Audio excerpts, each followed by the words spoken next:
Captain Sarah Chun stood on the bridge of the UES Defiant, watching the massive alien fleet position itself around Earth's orbital stations. 300 ships from the Galactic Confederation hung like predatory birds in the black void, their crystalline hulls gleaming with an otherworldly luminescence that made her skin crawl. "Ma'am, incoming transmission from the flagship," Communications Officer Torres reported, his voice tight with barely controlled tension. The entire bridge crew had been walking on eggshells for the past 6 hours since the alien fleet had dropped out of hyperspace without warning. Sarah nodded, straightening her uniform jacket. "Put it through full display." The main view screen flickered to life, revealing a towering figure that seemed to be carved from living marble. Ambassador Kethvar of the Zephyrian Empire stood nearly 8 feet tall, his 4 arms crossed in what Sarah had learned was a gesture of supreme authority among his species. His elongated skull bore intricate tattoos that marked his rank, and his 6 eyes regarded her with the cold calculation of a being who had never been told no in his 3-century lifespan. "Primitive human." Kethvar's voice resonated through the bridge's speakers with the weight of absolute certainty. "I am Ambassador Kethvar, speaking for the Galactic Confederation Council. Your species has been found guilty of 17 violations of galactic maritime law, 43 breaches of territorial expansion protocols, and 612 infractions against the Universal Code of Civilized Conduct." Sarah felt her jaw tighten. Behind her, she could hear the subtle shift in her crew's breathing patterns, the way they always did when preparing for combat. These were veterans of the Martian Independence War, the Europa mining conflicts, and a dozen smaller skirmishes that had forged humanity into something the galaxy wasn't prepared for. "The most egregious of these violations," Kethvar continued, his tone suggesting he was reading from a particularly boring grocery list, "is your species' refusal to acknowledge the sovereignty of the Confederation and submit to proper registration and taxation as a Class 7 developing species. Your expansion into 12 star systems without proper permits, your establishment of mining operations on protected worlds, and your complete disregard for our clearly transmitted warnings have left the Council no choice." The alien ambassador paused, letting the weight of his words settle. Around Earth, his fleet began to move into a more aggressive formation, weapons ports glowing with barely contained energy. "Earth is hereby placed under Confederation oversight. You will surrender all military vessels, dismantle your off-world colonies, and prepare to accept a galactic governor who will ensure your species learns to follow proper civilized protocols. Any resistance will be met with the full force of Confederation justice, which I assure you, primitive human, is both swift and absolute." Sarah looked around her bridge at faces she'd served with for over a decade. Lieutenant Commander Rodriguez at Weapons Control, whose family had died when the Centauri pirates hit the transport convoy. Chief Engineer Nakamura, who had jury-rigged their engines to run at 150% capacity during the siege of Titan Station. Dr. Martinez, who had saved half the crew when they'd been exposed to European plague spores. These weren't just her officers. They were her family, and they represented something the Galactic Confederation had never encountered before. Humans who had clawed their way out of a gravity well through sheer stubborn determination, who had learned to survive in the hostile emptiness of space, not through superior technology or ancient wisdom, but through pure human ingenuity and an absolute refusal to give up. A slow smile spread across Sarah's face, the kind of smile that had made pirate captains surrender without firing a shot, and caused hardened Marines to request transfers to other units. It was the smile of someone who had spent their entire career being underestimated by beings who thought they knew better. "That's very interesting, Ambassador," she said, her voice carrying the casual tone of someone discussing the weather. "But I'm afraid there's been a misunderstanding." Kethvar's 6 eyes narrowed, clearly not accustomed to anything other than immediate capitulation. "There is no misunderstanding, Primitive. The law is clear, and your compliance is not optional." Sarah's smile widened. "Oh, I'm sure your law is very clear. The thing is, Ambassador, we have our own laws. And, according to Section 12 of the Terran Colonial Defense Act, Article 7 of the Human Rights Charter, and Subsection 4 Alpha of the Sol System Sovereignty Decree, what you're doing right now is called an act of war." The bridge fell silent except for the gentle hum of the ship's systems. Even the alien fleet seemed to pause in their positioning, as if the universe itself was holding its breath. "Your laws are irrelevant," Kethvar finally responded, but there was something different in his voice now, a note of uncertainty that hadn't been there before. "The Confederation has maintained order in this galaxy for over 10,000 years. No species defies our authority."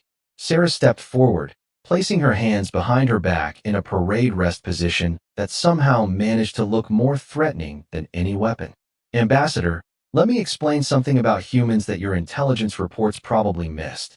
We're the species that looked at a ball of fire 93 million miles away and decided we could harness its power. We're the ones who saw an airless rock orbiting our planet and decided to plant a flag on it. When we encountered pirates in the outer systems, we didn't call for help. We built bigger guns." She gestured toward the view screen, where Earth hung like a blue marble against the star field. "You see that planet? Every single one of the 8 billion humans down there is descended from survivors. Survivors of ice ages, plagues, wars, famines, and disasters that would have wiped out most species. We didn't just survive them, Ambassador. We thrived because of them." The alien's posture shifted slightly, a subtle change that Sarah's experienced eye caught immediately. Doubt. It was the first crack in his absolute certainty. "Your threats do not intimidate the Confederation," Kethvar declared, but his voice lacked its earlier conviction. "You have one primitive world and a handful of ships. We have conquered 1,000 systems." Sarah's laugh was genuine, filled with the dark humor that had gotten her through 20 years of impossible missions. "See, that's where you made your first mistake, Ambassador. You assumed we were just one world." She gestured to her communications officer. "Torres, patch me through to the fleet." "All channels open, Captain," Torres replied, his fingers dancing across his console with practiced efficiency. "This is Captain Shun to all Seoul Defense Force vessels, all colonial marine units, all independent trade union ships, and all civilian vessels in the system. We have a situation that requires the galaxy to understand something very important about humanity." Across the system, dozens of ships began to move. Not just military vessels, but civilian transports, mining ships, research vessels, and even private yachts. Each one broadcasting the same message in their movement. "Not today. You want to know what makes humans different from every other species you've conquered, Ambassador?" Sarah asked, turning back to the view screen. "We don't just follow orders. We don't just accept that something is impossible because someone with a bigger ship says so. When someone tells us we can't do something, we take it as a personal challenge." The defiance sensors began picking up energy signatures from across the system as human vessels powered up weapons that weren't supposed to exist, shielding technology that had been developed in secret, and engines that could push the laws of physics to their breaking point. "So here's what's going to happen," Sarah continued, her voice now carrying the authority of someone who had never lost a battle she was determined to win. "You're going to take your fleet and return to whatever perfect little corner of the galaxy you came from. You're going to tell your Galactic Confederation that humanity appreciates their concern, but politely declines their offer of governance." She leaned forward slightly, her smile becoming something that would have made a predatory animal nervous. "And if you decide that's not acceptable, then you're going to learn why humans are the only species that domesticated wolves, climbed mountains just because they were there, and built civilizations on every piece of rock we could find in our solar system." The silence that followed was deafening. The silence stretched for exactly 17 seconds before Ambassador Kethvar's composure cracked like ice on a frozen lake. His forearms gestured sharply, and every human who had studied Zephyrian body language knew what that meant: complete and utter outrage at the audacity of an inferior species. "You dare threaten the Confederation?" His voice had lost all pretense of diplomatic courtesy, revealing the iron-hard authority that had bent 1,000 species to his will. "Your pathetic collection of primitive vessels against the combined might of 300 warships? This is suicide born of ignorance." Captain Shun felt the familiar calm that settled over her during combat situations. Time seemed to slow, her mind processing tactical information with the crystalline clarity that had kept her alive through dozens of impossible situations. Around her, The bridge crew moved with the fluid precision of a symphony orchestra, each member knowing their part without needing instruction. Weapons status, she called out without taking her eyes off the alien ambassador. All forward batteries charged and ready, Lieutenant Commander Rodriguez reported. Torpedo bays loaded with full spreads. New experimental railguns are online and functioning at optimal parameters. Sarah nodded. The railguns were humanity's latest addition to their arsenal, weapons that used magnetic acceleration to launch projectiles at significant fractions of light speed. The Confederation's intelligence reports wouldn't know about them because they'd been developed in the hidden shipyards of the asteroid belt, built by engineers who understood that survival meant staying ahead of any potential threat. Communications, get me Admiral Harrison on the Lexington. Channel open, Captain. Admiral Marcus Harrison's weathered face appeared on a secondary screen, his gray eyes holding the steady confidence of a man who had outfought pirate fleets with jury-rigged equipment and sheer tactical brilliance. Behind him, the bridge of the flagship buzzed with controlled activity. Sarah, I've been monitoring your conversation with our uninvited guests, Harrison said, his voice carrying the slight drawl that marked him as a product of the Mars colonies. Thought you might want to know that our friends out there are positioning for what looks like a standard intimidation formation. Classic Confederation tactics, according to the intelligence files we've managed to acquire over the years. Sarah smiled grimly. Human intelligence operations had been active in Confederation space for over a decade, using the galaxy's complete dismissal of their capabilities as perfect cover. Traders, explorers, and survey teams had mapped Confederation ship movements, studied their tactics, and identified weaknesses that no one had bothered to exploit because no species had ever been desperate or crazy enough to try. Any word from the outer system assets? She asked. Series base reports all defensive platforms are online and ready. The Titan shipyards have launched their entire defensive squadron, including those prototype ships engineering has been working on. And Sarah? Harrison paused, his expression shifting to something that might have been pride. The Jupiter cloud miners have volunteered to run interference patterns. All 47 ships. The cloud mining ships were massive, ungainly vessels designed to harvest atmospheric gases from the giant planet's upper atmosphere. They were also tough as recycled steel and completely expendable in the minds of their crews, who had volunteered to use their ships as mobile shields for the more fragile combat vessels. Ambassador Kethvar had been listening to this exchange with growing incredulity. Admiral, Captain, do you primitives seriously believe your crude military hierarchy can challenge the authority of beings who have mastered faster-than-light travel for millennia? Sarah turned back to the main view screen, where the alien's 6 eyes blazed with what she was beginning to recognize as a mixture of anger and genuine confusion.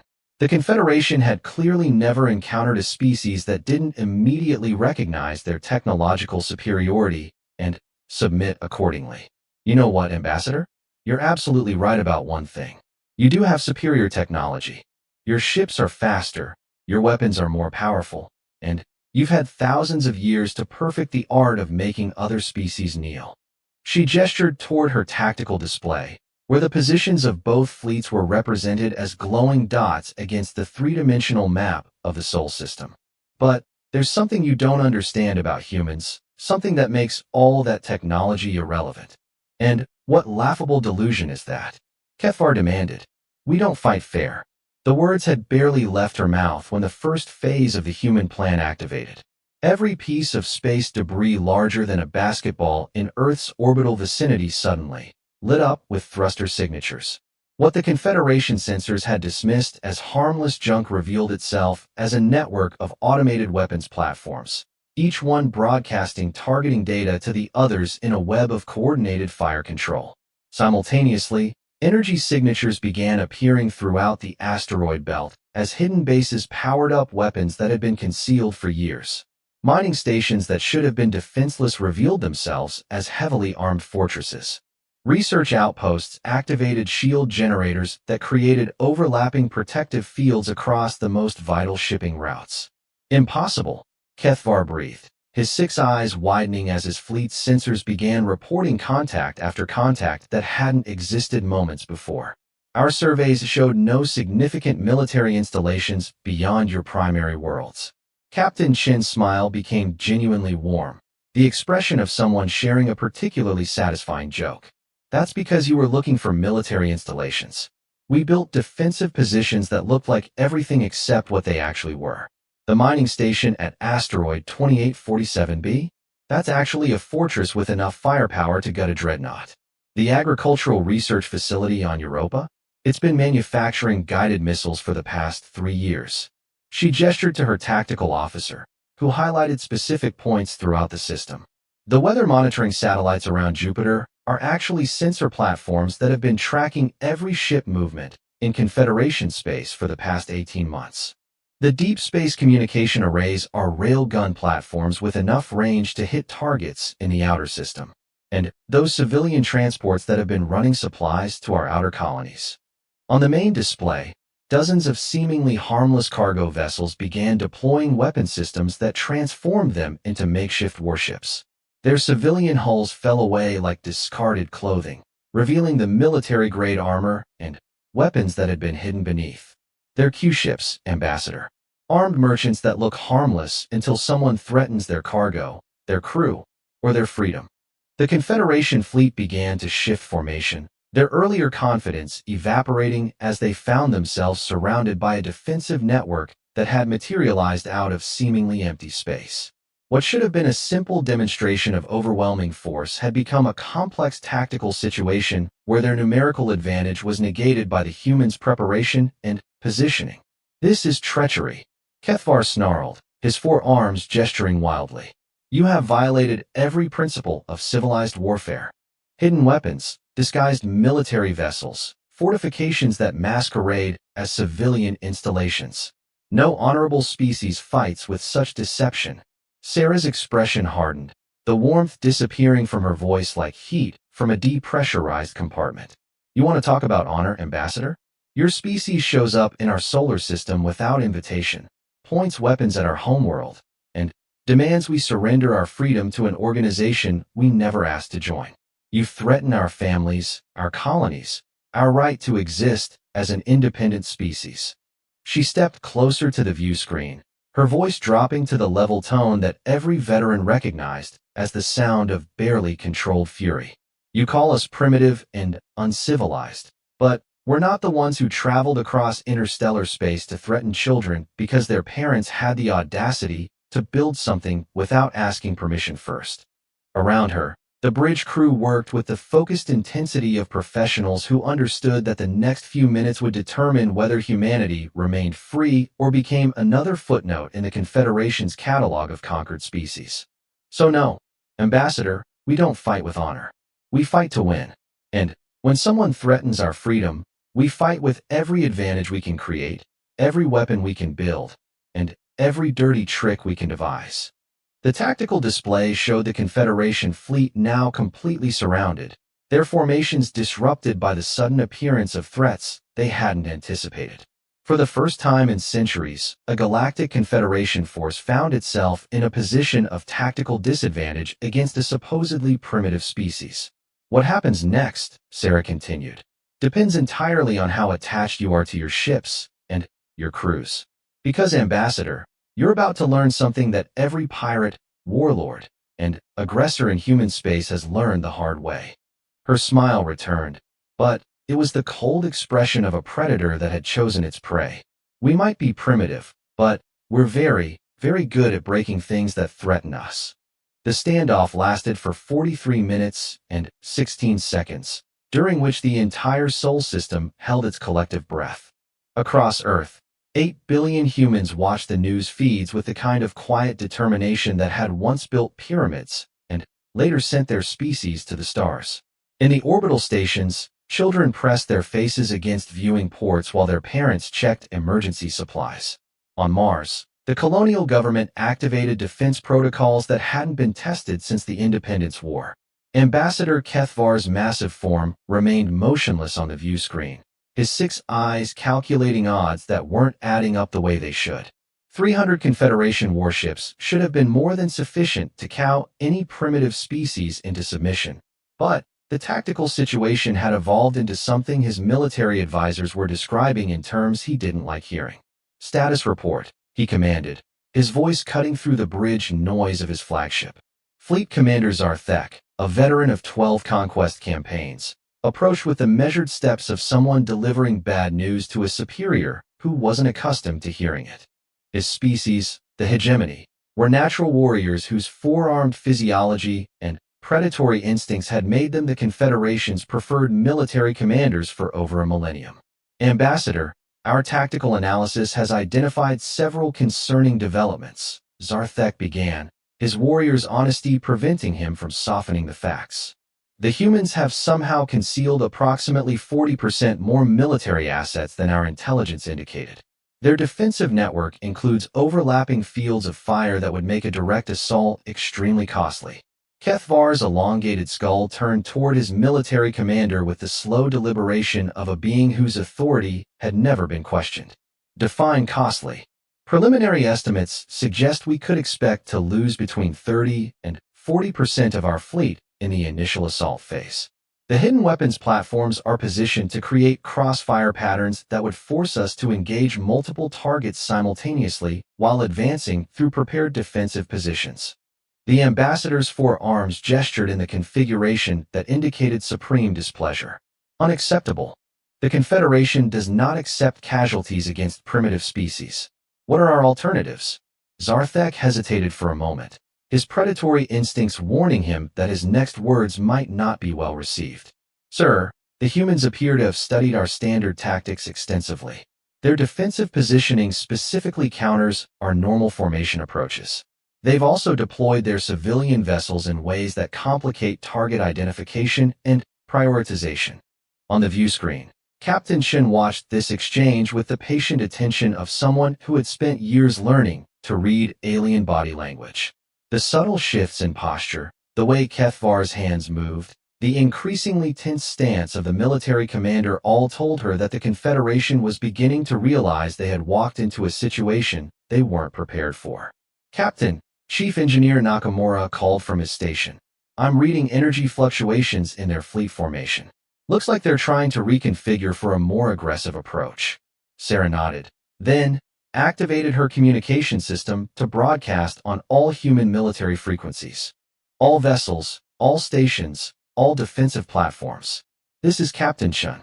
Commence Operation Human Shield. Throughout the Sol system, the response was immediate and coordinated. Every civilian transport, mining vessel, research ship, and private yacht began moving into positions that placed them between Earth and the Confederation fleet. Not as shields for the military vessels, but as a living demonstration of what the aliens would have to do to carry out their threats. The Hegemony War Council aboard Kethvar's flagship watched in growing horror as their tactical displays showed hundreds of obviously civilian vessels placing themselves directly in the path of any potential assault. Cargo ships carrying families to the outer colonies, research vessels with university students aboard, even small private craft with children visible through their transparent aluminum viewports. By the void, Fleet Commander Zarthek whispered, his warrior's code struggling to process what he was seeing. They're using their own civilians as tactical assets. Captain Shin's voice carried clearly across the communication channel as she addressed the Confederation fleet directly. Ambassador, I want to make sure you understand what you're looking at. Every single one of those ships contains human beings who chose to put themselves between your weapons and their homeworld. Not because we ordered them to, but because that's what humans do when someone threatens their family. She gestured toward her tactical display, where the positions of the civilian vessels created a complex pattern that would make any attack devastating to non-combatants. The cargo ship Herald of Tomorrow has 43 children aboard, returning from a school trip to the Europa research stations. The passenger liner Golden Gate is carrying 217 elderly humans to the medical facilities on Titan. The mining transport prospector's Dream has 37 families whose only crime was choosing to build a life in the asteroid belt. Kethvar's hands clenched and unclenched in a rhythm that indicated extreme psychological stress.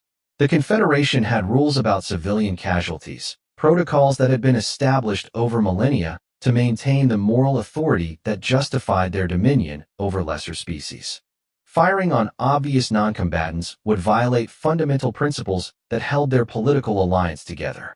You cannot seriously expect us to believe that your civilians volunteered for this suicide mission, the ambassador declared, but there was uncertainty in his voice that hadn't been there an hour earlier. Suicide mission?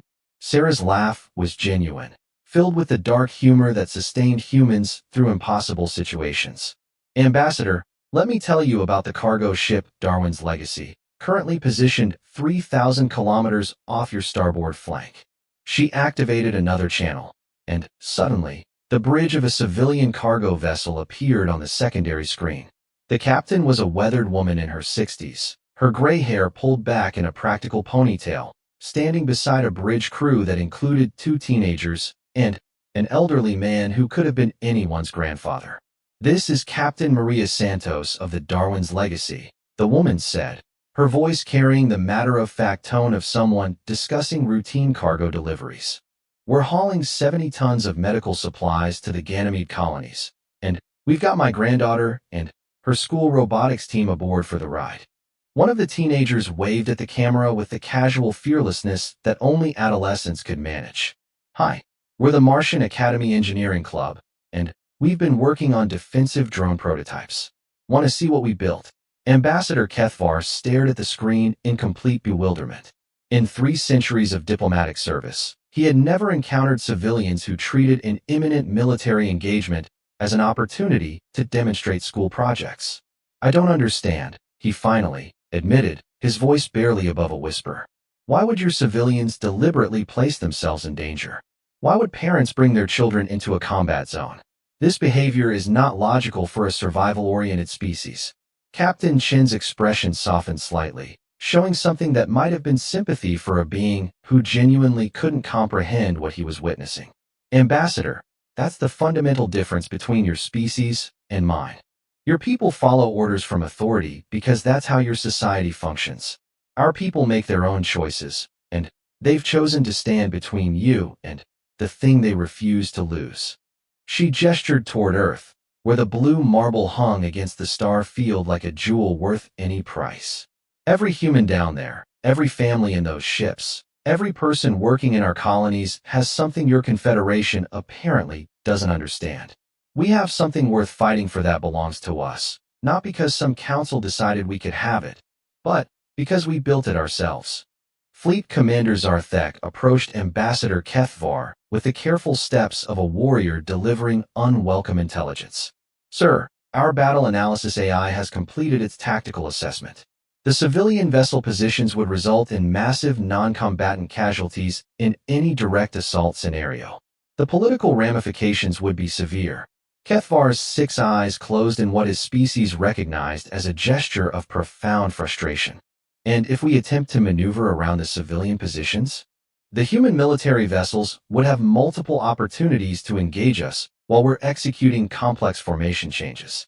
Their hidden weapons platforms are positioned to exploit exactly that kind of tactical vulnerability." The ambassador opened his eyes and stared at Captain Chun with what she was beginning to recognize as a mixture of respect and complete bewilderment.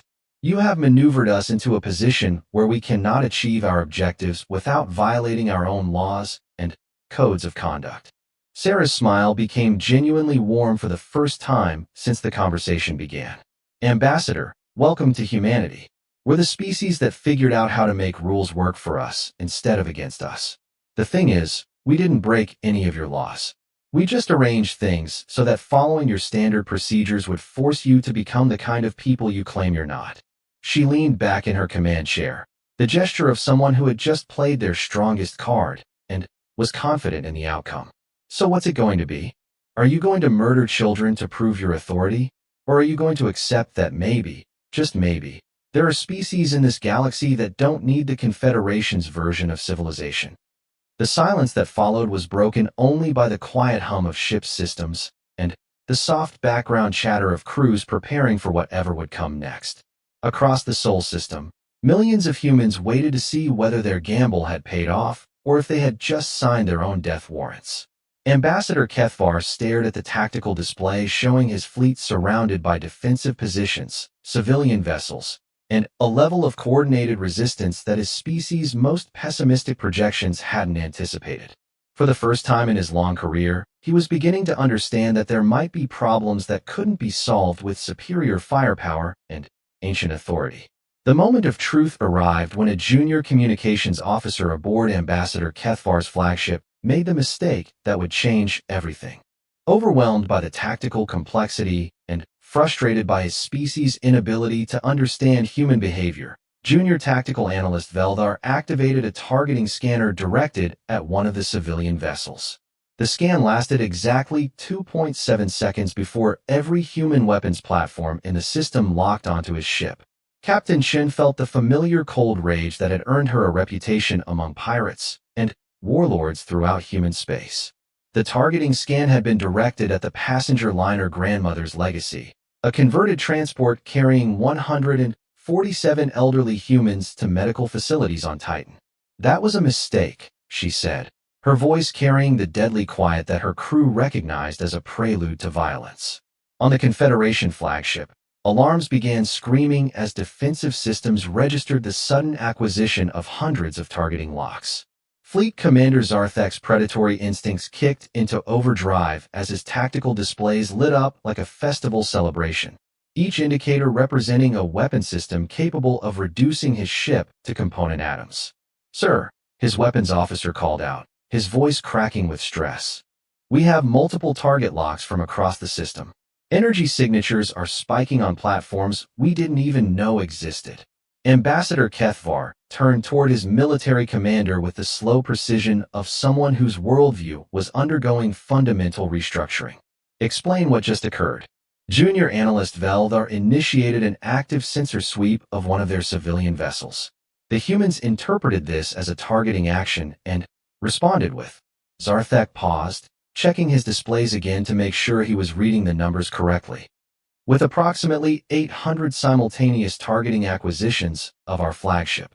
The bridge fell silent except for the continuing alarm systems and the rapid clicking of Veldar's nervous breathing apparatus. Every being present understood that they had just crossed a line that the humans had drawn in invisible ink across the entire solar system. Captain Chin's voice cut through the tension like a fusion torch through hull plating. "Ambassador, you have exactly 30 seconds to power down that targeting system and issue a formal apology to the captain of the Grandmother's Legacy. After that, my people are going to assume that you've decided to open hostilities, and we're going to respond accordingly." "This is outrageous," Kethvar declared, but his voice lacked conviction. "A simple sensor sweep is not an act of aggression under any civilized rules of engagement." 25 seconds, Sarah responded, her tone suggesting that she was counting down to something far more permanent than diplomatic consequences. Throughout the human fleet, weapons that had been hidden for years began charging to full power. The disguised mining platforms revealed particle beam arrays that could punch through military-grade armor.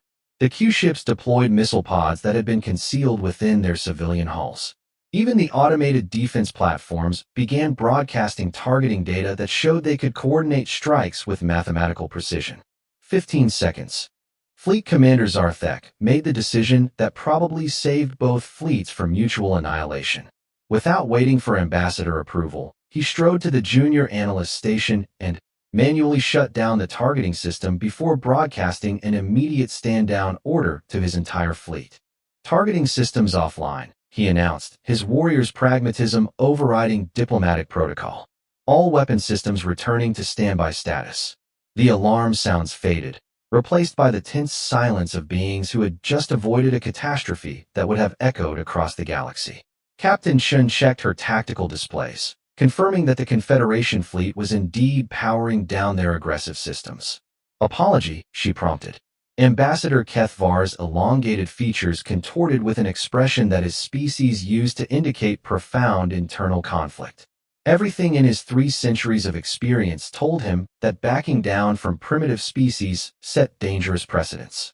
But the tactical reality was undeniable. His fleet was surrounded, outmaneuvered, and facing levels of coordinated resistance that turned their numerical superiority into a potential death trap. "This is Ambassador Kethvar to the vessel Grandmother's Legacy," he said finally, each word extracted like a painful tooth. The Confederation extends its regrets for the inappropriate sensor activity directed toward your vessel. It was not intended as a threatening action. On the secondary screen, the elderly captain of the passenger liner appeared, her white hair perfectly arranged despite the circumstances, and her eyes holding the kind of sharp intelligence that had guided humanity through countless crises. "Apology accepted, Ambassador," Captain Elena Rodriguez said with the gracious politeness that only someone who had just survived a targeting lock could manage. "Though I do hope your young officers learn better manners before their next diplomatic mission." The rebuke was delivered with such gentle courtesy that it somehow managed to be more devastating than any military threat. Across the bridge of the Confederation flagship, every being present understood that they had just been scolded by an elderly human grandmother who treated their most advanced weapons systems as a minor inconvenience. Captain Shun allowed herself a moment of satisfaction before addressing the larger strategic situation. "Now that we've established the rules of engagement, Ambassador, perhaps we can discuss the actual problem here." "The problem," Kethvar replied with forced dignity, "is your species' refusal to acknowledge legitimate galactic authority and submit to proper oversight." Sarah's laugh contained no humor whatsoever. "No, Ambassador. The problem is that your Galactic Confederation has existed for so long without being challenged that you've forgotten the difference between authority and consent." She gestured toward her tactical display, where the positions of both fleets were highlighted against the backdrop of human civilization. Every single government, every colony, every space station in this system exists because human beings chose to build it. We didn't ask for permission, we didn't submit applications to some galactic bureaucracy, and we certainly didn't agree to hand over our sovereignty to beings we'd never met. Civilized species do not simply claim territory without proper authorization, Kethvar protested. The Confederation exists to prevent exactly this kind of chaotic expansion. Chaotic expansion? Sarah's voice carried the edge that made veteran Marines check their weapons and junior officers review their life insurance policies. "Ambassador, let me tell you about chaotic expansion. Chaotic expansion is when a species spreads through space by conquering other people and forcing them to accept your version of civilization. Chaotic expansion is showing up in someone else's solar system with 300 warships and demanding they surrender their freedom because your paperwork says they should." She stood up from her command chair, her posture radiating the kind of controlled fury that came from protecting something irreplaceable.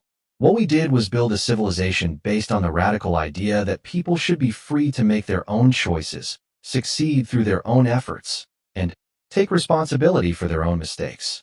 We spread to the stars not to conquer other species, but because we refuse to be trapped in a single system when the universe offers so much room to grow." Fleet Commander Zarthek found himself nodding slightly, his warrior's instincts recognizing something fundamental in the human captain's words. His own species had earned their place in the Confederation through military prowess, but they had also sacrificed much of their independence in exchange for the security of membership. "Your words suggest that you believe your way of life is superior to galactic civilization," Ambassador Kethvar said carefully, as if testing the waters of a concept he couldn't quite grasp. "Not superior," Sarah replied, her voice softening slightly. "Just ours. Ambassador, the Confederation has maintained order by requiring all species to follow the same rules, think the same way, and accept the same limitations. That might work for people who value security over freedom, but it doesn't work for us." She gestured toward Earth, where the lights of cities created a gentle glow against the planet's night side. "Every human down there is descended from people who left somewhere else because they wanted something different. We came to the stars for the same reason our ancestors crossed oceans, climbed mountains, and explored continents. Not because someone gave us permission, but because it never occurred to us that we needed permission to be free." The communication channel carried the sound of her breathing for a moment as she gathered her thoughts. When she continued, her voice carried the weight of absolute conviction. "So here's what's going to happen, Ambassador. Your fleet is going to leave our solar system and return to Confederation space. You're going to report that humanity declines membership in your organization, but is willing to establish trade and diplomatic relations as an independent species. And if the Confederation decides that's not acceptable, she smiled the cold smile that had made pirate captains surrender without a fight and caused hardened Marines to request transfers to safer postings. Well, Ambassador, you've seen what humans do when someone threatens our freedom.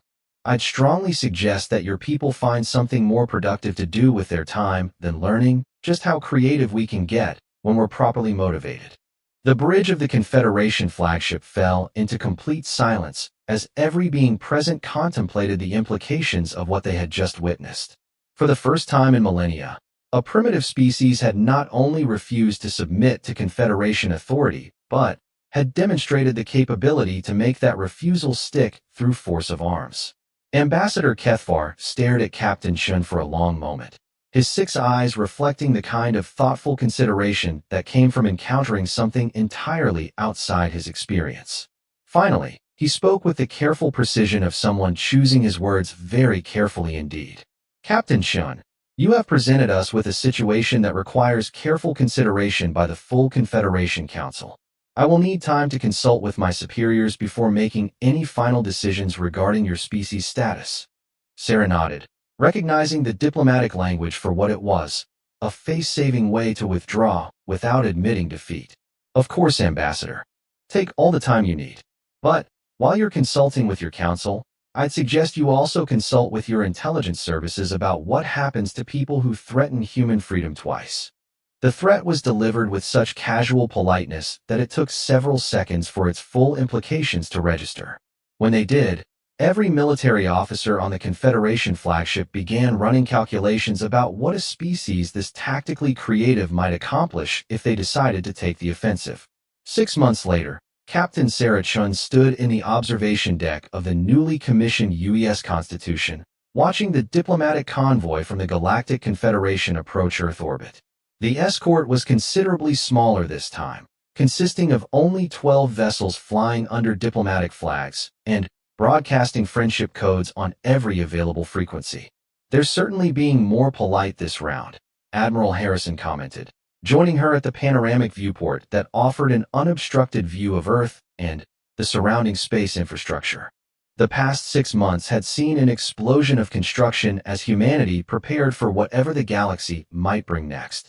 Sarah smiled, noting the way the Confederation ships maintained respectful distances from human installations and requested permission for every course correction. Amazing what shooting at someone's flagship does for their diplomatic manners. The aftermath of what historians were already calling the Soul Confrontation had rippled through the galaxy in ways that no one had anticipated.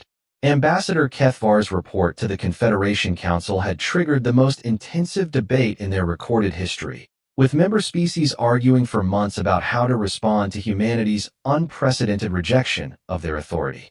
Ma'am, incoming transmission from the lead diplomatic vessel, Communications Officer Torres announced. His promotion to senior staff had come with the general reorganization that followed humanity's sudden emergence as a galactic power that couldn't be ignored. Put it through main display. The view screen revealed Ambassador Kethvar, but the towering alien bore little resemblance to the supremely confident being who had arrived 6 months earlier with demands and ultimatums. His 4 arms moved in gestures that Sarah's cultural briefings identified as indicating respect and cautious optimism. Captain Shun, I bring greetings from the Galactic Confederation Council and a formal proposal for establishing diplomatic relations between our civilizations. He began, his voice carrying none of the condescending authority that had characterized their first encounter. Ambassador, Sarah replied with the professional courtesy appropriate to someone representing 8 billion humans who had proven they weren't interested in being conquered. We're prepared to hear your proposal. Kethvar's 6 eyes reflected something that might have been embarrassment. The Council has spent considerable time reviewing the events of our previous meeting. After extensive deliberation, we have concluded that humanity's desire for independence is not incompatible with peaceful coexistence in this galaxy. Admiral Harrison raised an eyebrow. That's a diplomatic way of saying they decided not to start a war they weren't sure they could win. The Confederation hereby recognizes humanity as a sovereign species with full rights to self-governance within your established territories. the ambassador continued. We propose the establishment of formal diplomatic relations, including trade agreements, cultural exchanges, and mutual defense provisions. Sarah exchanged glances with Harrison before responding. That's a very different position from your previous visit, Ambassador. What changed the Council's mind? The alien's posture shifted in a way that his species used to indicate complex emotions. Captain, your species demonstrated something that the Confederation had not encountered in over a millennium. You showed us that it is possible for a people to choose their own destiny rather than simply accepting the destiny that others choose for them. He gestured with two of his four arms, a movement that indicated philosophical reflection among his people. The Council's deliberations revealed that many member species joined the Confederation not out of genuine desire for our particular form of civilization, but because they believed they had no alternative. Your successful resistance has caused many of our members to reconsider whether their association with us represents their true preferences or merely the path of least resistance. Sarah felt a chill of understanding.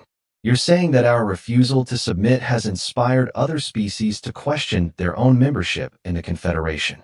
17 member species have formally requested renegotiation of their membership terms, HFY confirmed. 3 others have withdrawn from the Confederation entirely and declared independence. The political structure that has maintained galactic order for 10,000 years is undergoing fundamental changes because one primitive species refused to acknowledge our authority. The implications hit her like a fusion torpedo to the brain. Humanity hadn't just defended their own freedom. They had accidentally triggered a galaxy-wide independence movement among species who had forgotten that submission to authority was supposed to be a choice rather than an inevitability. I see, she said carefully. And how does the Council feel about these developments? Ambassador Kethvar's expression shifted to something that his species used to indicate ironic amusement. The Council is discovering that governing beings who actually want to be governed is considerably more pleasant than maintaining control over species who submit only because they fear the alternatives. Your rebellion has forced us to become a better organization. Admiral Harrison leaned forward slightly. So this diplomatic mission is about more than just recognizing our independence. Indeed, the Confederation wishes to propose humanity as a founding member of what we are tentatively calling the Galactic Alliance of Free Peoples, an organization based on voluntary cooperation rather than imposed authority, with membership contingent on mutual benefit rather than superior firepower. Sarah blinked. You want us to help you rebuild your entire governmental structure. Captain, your species has demonstrated mastery of principles that we had forgotten were possible. The ability to coordinate complex operations through voluntary cooperation rather than hierarchical command. The willingness of individuals to risk themselves for collective benefit without being ordered to do so. The tactical innovation that comes from people who think for themselves rather than simply following established procedures. Kethvar's 6 eyes focused on her, with something approaching respect. The Council believes that humanity's participation would be essential to creating a galactic community based on consent rather than conquest. The observation deck fell silent as both humans processed the magnitude of what they were hearing. In defending their own independence, they had somehow become the catalyst for the largest political transformation in galactic history. There is, however, one condition that the Council considers non-negotiable, the ambassador added. And what's that? Sarah asked, her instincts warning her that the other shoe was about to drop. Your species must agree never again to demonstrate the tactical innovations you employed during the sole confrontation against fellow Alliance members. Several Council members had nightmares for weeks after studying your defensive strategies. Admiral Harrison's laugh echoed through the observation deck. Ambassador, are you asking us to promise not to embarrass your military commanders if they threaten us again? In essence, yes. The Council finds your creative approach to warfare both admirable and terrifying. We would prefer that such innovations be directed toward external threats rather than internal politics. Sarah smiled, the genuine expression of someone who had just realized that the galaxy's most powerful political organization was admitting that humans scared them. Ambassador, we can promise that as long as Alliance members respect our sovereignty and don't point weapons at our civilians, they'll never have to experience what you call our tactical innovations. That is acceptable to the Council. In that case, she said, extending her hand in the human gesture of agreement, I think we have the foundation for a very interesting diplomatic relationship. Ambassador Kethvar stared at the offered hand for a moment before carefully extending one of his forearms to clasp it. Captain, I believe your species is going to change this galaxy in ways that none of us can imagine. Ambassador, Sarah replied, her smile becoming the warm expression of someone who had just realized that the future was going to be far more interesting than anyone had planned. That's exactly what we do best. Outside the viewport, Earth turned slowly in its ancient orbit around the sun, its blue oceans and white clouds reflecting the light of the star that had given birth to a species too stubborn to accept that freedom was something other people had to give them permission to have. Around the planet, the lights of orbital stations and passing ships created a web of civilization that stretched out toward the asteroid belt and beyond, carrying with it the revolutionary idea that beings should be free to choose their own destinies among the stars. In the months that followed, as the Galactic Alliance of Free Peoples took shape around principles of voluntary cooperation and mutual respect, historians would mark the Soul Confrontation as the moment when the galaxy learned something that humanity had always known. Freedom wasn't something you asked for permission to have. It was something you built yourself, defended with everything you had, and shared with anyone brave enough to reach for it. Ambassador Kethvar would later write in his memoirs that meeting humanity taught the Confederation the difference between ruling through fear and leading through inspiration. Captain Sarah Chun never wrote memoirs, but her tactical innovations became required study at every military academy in the Alliance, with special emphasis on the principle that had defined humanity's approach to the galaxy from the beginning. When someone threatens your freedom, you don't just fight back. You fight back so effectively that they never want to threaten anyone's freedom again. The galaxy, as it turned out, was big enough for everyone to be free. It just took one species stubborn enough to prove it.